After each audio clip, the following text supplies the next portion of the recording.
이제 뭐 2달 이제 그 남짓으로 점점 좁혀지고 있는데, 아직까지 그 이 빅3 한국구도는 여전히 지금 이제 큰 변동 없이 지금 이제 고착화의 그 경향도 있습니다. 오늘은 이를 중심으로 해서 최근의 어떤 현황과 함께, 공방과 함께 그 살펴보도록 하겠습니다. 그 김영 기자, 그러니까 오늘 그 또 이 노무현 김정일 대화록 가지고 공방전이 벌어졌죠. 네, 그 이제 회담록에 대해서 공개하라 말아라 이거로 공방전이 벌어졌는데 오늘은 이제 2라운드로서 여권의 한 관계자가 노무현 대통령이 퇴임했을 때 퇴임할 당시쯤에 회담록을 폐기하라고 지시했다 뭐 이런 보도가 나오면서 또 다른 공방으로 번지고 있습니다. 이것에 대해서는 새누리당은 뭐 사실을 밝혀라 문재인 후보 측이 이렇게 요구를 하고 있고, 문재인 후보 측에서는 그렇게 주장하는 것은 참여정부의 문서결제 관리 시스템 전혀 몰라서 하는 소리다, 있을 수 없는 일이다, 사실이 아니다 라고 주장을 하고 있습니다. 이게 문화일보에서 그렇게 보도가 됐다는데, 문화일보는 소스는 누구죠? 누가 그렇게? 여권의 한 관계자는 하고 그런 지시가 있었다라고 이렇게 보도를 했습니다. 한 언론에서. 그러니까 새누리당 같은 경우도 그렇다면은 하고 이래 나오는 거잖아요. 그렇죠. 그 그러니까 보도를 근거로 그 이야기 없애라고 했다라는 부분에 책임지는 사람은 지금 이제 익명이네요. 그렇죠. 그죠? 그런데 상식으로 볼 때 어떤 그 이러한 중요한 그 기록을 갖다가 아무리 대통령이라도 없이 폐기하라고 이렇게 지시할 수는 없잖아요. 그 자체가 위법이라 볼 수 있죠. 네. 그러니까 그런 위법을 했다고 주장하는 거지. 네. 여건은. 예. 그렇다면 거기에 대해서 밝혀라 이래 놓는데, 사실은 이것은 이 진위 여부부터가 중요하고, 또 이것은 어떤 면에서 또 이게 여야의 어떤 진실 게임으로 흐르는 측면이 있는 것 같습니다. 네. 그렇다면 그 김동구 대표께서는 이번 지금 노무현 김정일 대화로 공방 그리고 정수정학회 문제 두 가지가 정치권의 대선 전국의 뜨거운 핵심 이슈가 되고 있습니다. 이 문제들이 지금 문재인 박근혜, 문재인 안철수 세 후보에게 각각 어떤 영향이 좀 미칠 거라고 보시나요? 우선 그 노무현 김정일 대화로 부분들에 대해서 그 정문원 전 청와대 법무비서관이 이렇게 그 정조준을 하면서 했는데, 이거는 어떤 측면에서는 이 문재인 후보에 대한 이게 네거티브 감정이다, 네거티브 공격이다 이렇게 볼 수 있겠습니다. 그랬는데 이 부분들이 그 이후에 그 흘러가는 부분들이 그 사실상 정문원 후보 의원이 말을 바꾸게 되고, 이게 처음에는 마치 무슨 비밀 녹취록을 갖다가 이 노무현 대통령이 어떤 북측과 뭔가 우리 국민들이 모르는 부분들에 대한 이야기를 서로 합의를 주고 나눈 걸로 했는데, 그런 것은 아니었다라는 부분들이 드러난 상태에서는 오히려 이렇게 문재인 후보한테 그 부분들이 마이너스로 작용하기보다는 이게 박근혜 후보 측에 오히려 이런 부분들이 또 다른 색깔론 아니냐, 이렇게 구태의연한, 그러면서도 제3후보 지대에 있는 안철수 후보 지지가 좀 좁아가는 이런 좀 기현상이 벌어졌죠. 정수장학회 문제에 있어가지고도 한번 우리가 살펴보면은 이게 2007년도부터 문제가 됐어요. 이게 그 전부터도 어쨌든 간에 이 정수장학회 문제는 뭔가 해결해야 될 문제로 계속 있어 왔죠. 이게 그래서 실제로 박근혜 후보가 이게 이사장으로 재직을 했고, 예를 들면은 최진해 국감에서 민주당 한 의원이 제기한 것은 거기에서 과도한 월급을 받았던 게 아니냐, 예를 들면 대우를 받았던 게 아니냐, 이게 그런 문제 제기도 있었고. 근데 이 정수장학회가 이 찬탈한 것이냐, 작물이냐, 이런 부분들에 대해서 예를 들면은 시효는 지났지만 이전에 이 법원 쪽에서도 예를 들면 강제적인 어떤 그런 인수 부분들은 이렇게 어느 정도 판정을 내렸던 거죠, 이게. 그래서 그게 부담을 가진 어쨌든 박근혜 후보도 예를 들면 어쨌든 이 차세에 잘 정리되지 않겠냐 해서 지금 이사장의 어떤 이 진퇴 문제를 갖다가 암시를 했죠, 이게. 그런데 또 이게 시간이 지났어요. 이게 시간이 지나다 보니까 이번에 이 MBC 이 부분 매각, 그리고 부산일보 지분 매각, 뭐 이런 걸로 해서 또 서로 이렇게 대화했던 부분들이 어떤 회의록이죠. 했던 부분들이 한겨레 신문이 이제 폭로하면서 이게 문제가 되고 있는데, 이 또한 여러 가지 평가에서는 박근혜 후보가 가거사 사과처럼 좀 시기를 많이 놓친 거 아니냐, 아니다 보니까 문제가 오히려 키워왔다. 그래서 이것은 박근혜 후보한테 지난번에 가거사 부분 때문에 주춤하면서 상당히 내려갔지 않습니까, 이게. 그래서 뭐 전면적인 사과를 통해서 어느 정도 이렇게 이 지지도가 빠지는 부분들이 이제 좀 멈췄다, 뭐 이러는데, 정수장학회도 그 못지않은 영향이 있을 것이다. 이게, 5.16과 어떤 유신에 대해서 일반 국민들의 인식과 박근혜 후보의 인식이 달랐잖아요. 이게. 그 개입이 결국은 지지율의 하락으로 나타나는데, 정수장학회 부분에서도 박근혜 후보는 뭐 내하고는 관계없다 이야기하고 있어요. 관계없는데 왜 지금 안대희 정치쇄신 위원장이 사퇴하도록 해야 된다. 예를 들면은 뭐 이런 부분들은 관계없는데 자기가 임명한 정치쇄신을 위한 어떤 책임을 맡은 안대희 위원장이 그런 말을 했을까요? 그건 그렇지 않죠. 예. 그래서 우리 국민적인 어떤 법적 정서라든지 이런 부분들 속에서 정수장학회 문제는 결국 박근혜 후보가 해결해야 된다. 이게 기본 정서라고 봅니다. 이거를. 그래서 이 부분에 대해서도 더 이상 실기하지 않는 것이 박근혜 후보한테 대선 가도에서 뭔가 다시 새로 뛸 수 있는 그것이 않는가 이렇게 보이죠. 그래서 이거는 요 정수장학회 부분은 박근혜 후보한테 마이너스로 작용하게 될 겁니다. 지지율은 지금 그렇게 잡히고 있고요. 이게 노무현 김대중 대화록 공방에 있어가지고는 오히려 이 두 후보한테는 아직까지 박근혜 문재인 후보한테 마이너스 별로 이렇게 지금 나타나지 않고 오히려 안철수 후보의 지지율 상승. 예를 들면 이게 색깔론이라는 부분들이 바로 정치가 바뀌어야 된다. 그래서 이런 부분들이 어떤 안철수 후보한테 플러스 되고 있다는 거죠. 네.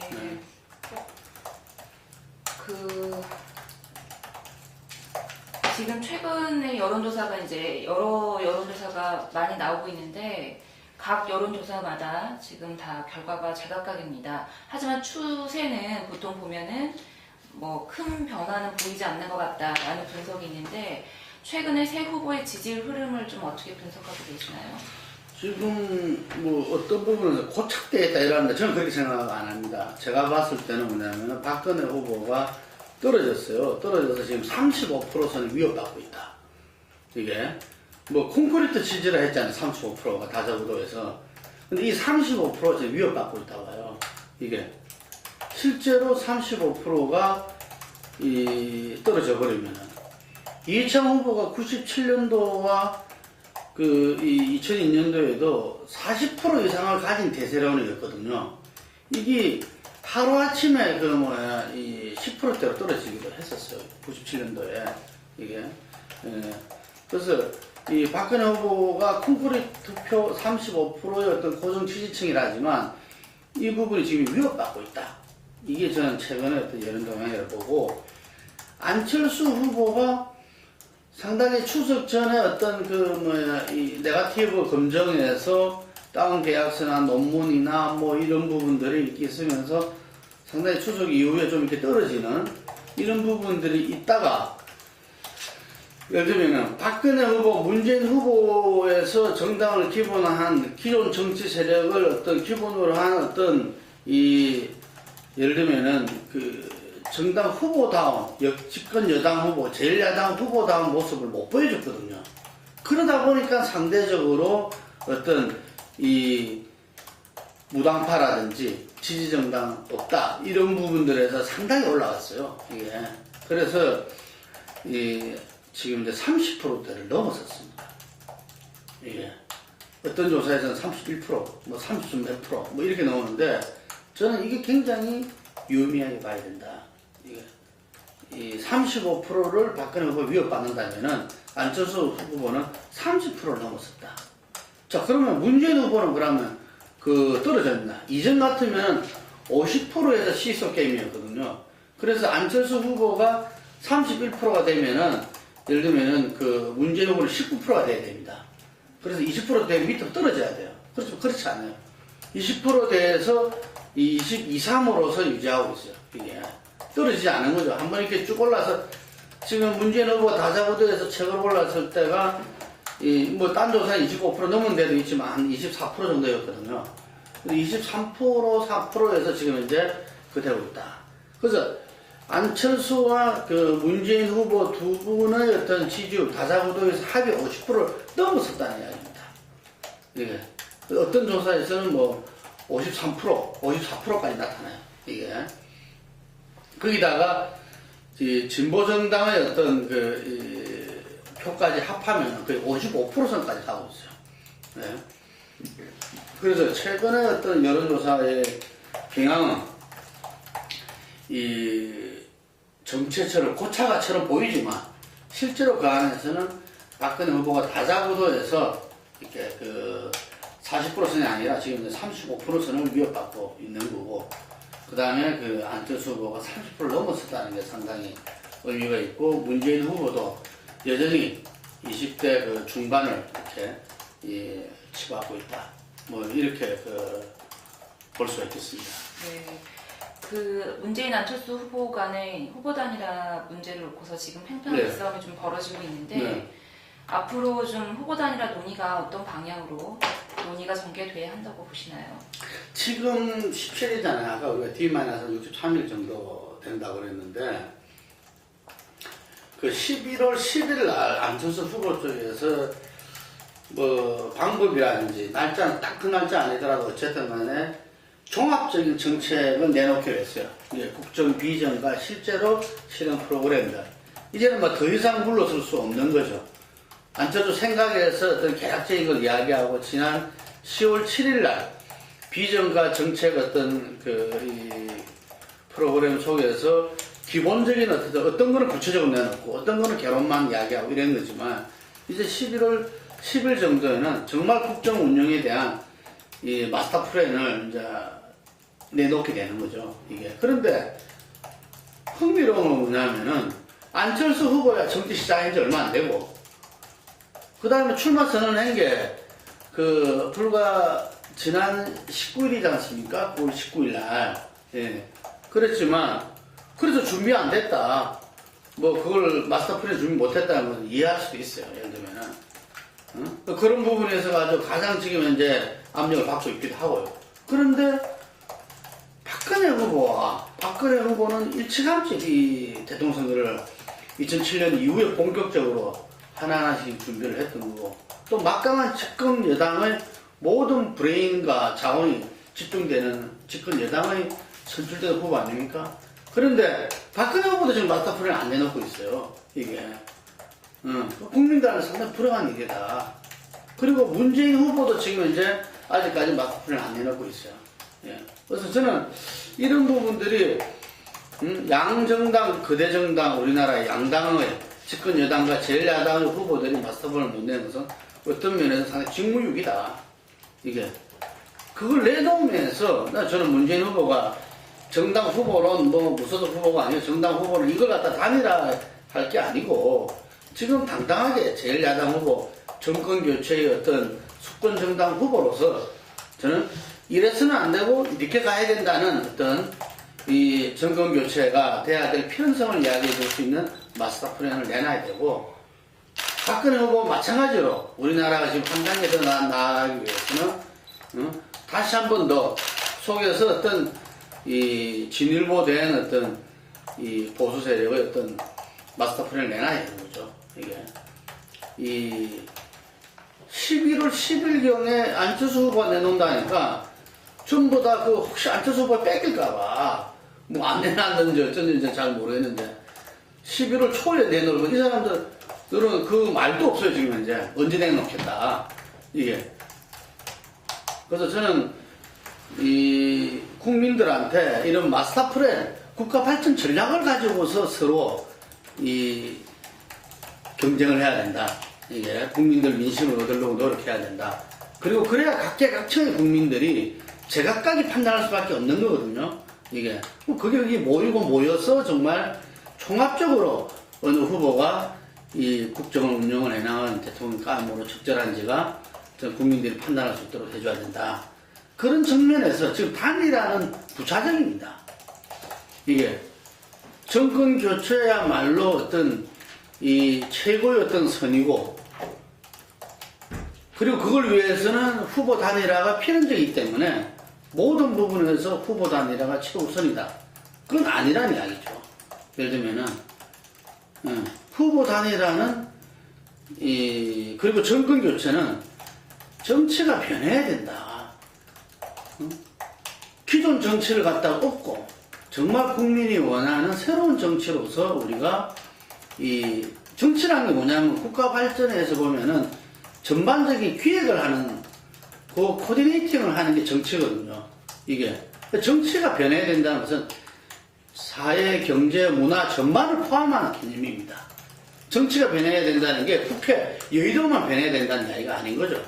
정치가 변해야 된다는 것은 나라가 변해야 된다는 것을 대신해서 하는 이야기입니다. 그래서 그 부분에 민주당도 정말 제1야당으로서 예를 들면 그 수권 정당으로서 어떤 모습과 능력과 이 힘을 보여줘야 된다는 이야기인 거죠. 그 속에서 저는 국민들이 판단해서 후보 단일화가 이루어낼 것이다. 그래서 이 이야기를 갖다 안철수 후보 쪽에서 계속 하고 있는 겁니다. 근데 저는 안철수 후보 쪽에서 상당히 진일보하고 있다고 봐요. 지금 현재 뭐냐면은 가장 지금 현재 그 부족하고 약점으로 잡을 수 있는 게 어떤 그 이러한 이 거대 정당과 그 수많은 맨파워가 결집돼서 만들어낸 어떤 마스터 플랜이라든지 또 그것을 담당할 어떤 인물이라든지 이런 부분이 태부족이기 때문에 국민들 생각할 때 안철수 후보가 신선감은 있고 예를 들면은 여러 가지 소통이라든지 이런 거 잘할 것 같지만 국정 운영 능력에는 3등일 수밖에 없잖아요. 예를 들면은 그 불안감 1등일 수밖에 없습니다. 국정 운영에. 그런데 그쪽 그 캠프에서는 무엇보다도 대통령은 국민들한테 안정감을 줄 수 있는 사람이어야 된다. 이런 이야기를 했어요. 상당히 저는 고무적인 그 진율보된 모습이라고 본다. 자기들이 예를 들면은 이 대통령에 대해서 국정을 맡았을 때 불안감을 국민한테 준다면은 대통령 돼서는 안 된다는 이야기잖아요. 예를 들면은. 그래서 그런 부분에 지금 현재 이 가정에 정말 이 100m 달리기 하듯이 예를 들면 그렇다고 꼼꼼하게 보고 안 갈 수 없으니까 그런 마인드로 간다면은 저는 이거는 이 우리나라 대선에서 상당히 중요한 아주 좋은 영향을 끼치리라 봅니다. 그래서 그 모습이 이 다른 후보들한테도 아니 시작한 지도 얼마 안 되고 말하자면은 이 토끼와 거북이에서 저 멀리 있는 거북입니다. 지금 현재 그 거북이가 저렇게 발발발발 해가지고 예를 들면 국정운영 경륜인 마스터 플랜과 인물이라는 게 하루아침 되는 게 아니거든요. 그게 국민들한테 인정받으려면은 저는 이거는 정말 기적 같은 상황이 돼야 된다 봐요. 이게 그래서 그 부분이 만족치 않으면 자기들은 국정운영을 담보할 세력이 될 수 없다는 그 말을 지킨다고 본다면 엄청나게 지금 노력하고 있을 겁니다.